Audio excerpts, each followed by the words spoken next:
Tabriz is one of the most well-known and oldest carpet-producing centers in the world. The first rug-producing workshop was established over 1,000 years ago during the Safavid dynasty.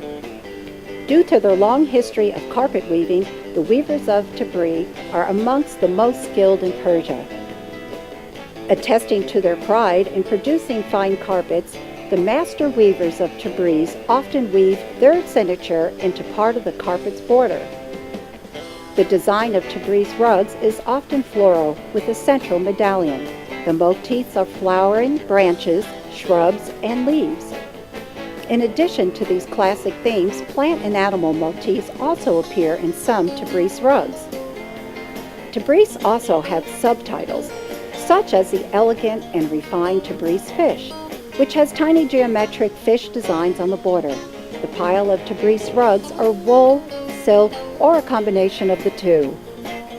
The fine quality Tabriz rugs are a combination of fine curd wool and silk, which outline lavishly the highlights of the rug.